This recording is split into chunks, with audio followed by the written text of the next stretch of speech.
तो दोस्तों आज आपको बस एक वर्ड बताने जा रहा हूँ और आज का हमारा ये इकलौता वर्ड है ओनस। ओनस ओनस लैटिन भाषा से इंग्लिश में आया है। ये नाउन हुआ करता है और इसका मतलब होता है लीगल रिस्पॉन्सिबिलिटी या बर्डन ऑफ प्रूफ।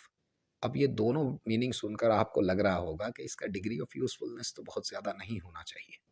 इसका डिग्री ऑफ यूजफुलनेस बहुत ज़्यादा है, कॉमन लाइफ में बहुत ज़्यादा इस्तेमाल हुआ करता है।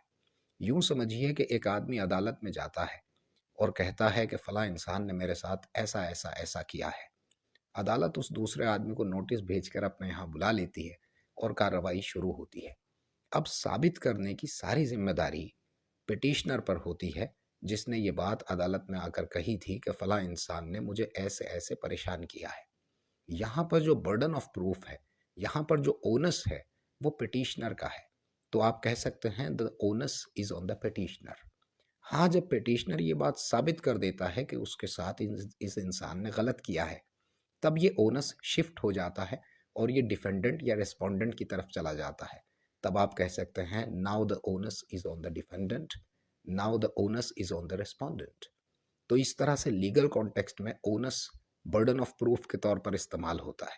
अब थोड़ा जनरल कॉन्टेक्स्ट की तरफ देखते हैं। यूँ समझिए कि आप एक कमरा किराए पर लेते हैं।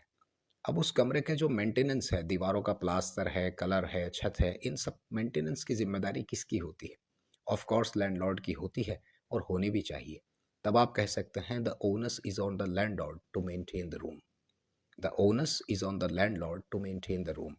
इसी तरह किराएदार की यानी कि टेनेंट की भी कोई जिम्मेदारी होती है और वो होती है साफ सफाई वगैरह की। तब आप कह सकते हैं the onus of cleanliness, the onus of cleanliness is on the tenant. एक तीसरा एग्जाम्पल और देख लीजिएगा।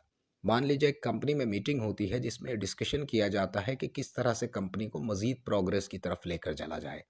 तब आप एक प्रपोजल देते हैं कि अगर हम ऐसा ऐसा ऐसा कर लेते हैं तो कंपनी मजीद प्रोग्रेस की तरफ चली जाएगी। उसके बाद आप कहते हैं the onus is on those who disagree with me. अब जिम्मेदारी उन लोगों की है जो मेरे प्रपोजल से यानी कि मुझसे डिसएग्री करते हैं। The onus is on those who disagree with me. यूं समझिए कि आपने एक तरीका बताया है कि अगर हम ऐसा ऐसा ऐसा करते हैं तो कंपनी को प्रोग्रेस मिलना तय है। अब जो लोग आपसे डिसएग्री करते हैं, ये प्रूफ करने की जिम्मेदारी, ये ओनस उन्हीं के ऊपर आ जाता है कि आखिरकार इस प्रपोजल में क्या बुराई है। और अगर वो साबित नहीं कर पाते हैं तो ऑफ कोर्स आपका प्रपोजल यूनानिमसली पास हो जाना चाहिए और पास हो भी जाता है।